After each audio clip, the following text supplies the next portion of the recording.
Говорим си със съпруга ми. Накъдето и да се завъртиш в Астурия, пейзажите са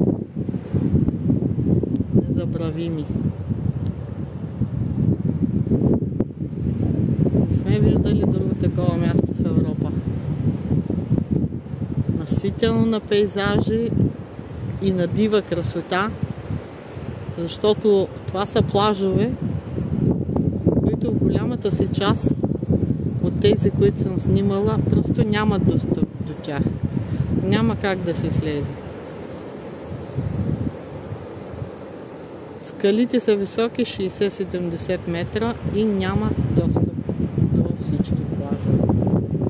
Освен това има приливи и отливи и човек трябва да се съобразява с тях.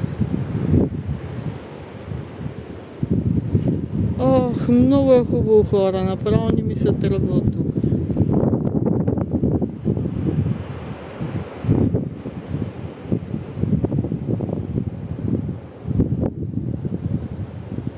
Сега сме на прилив вече.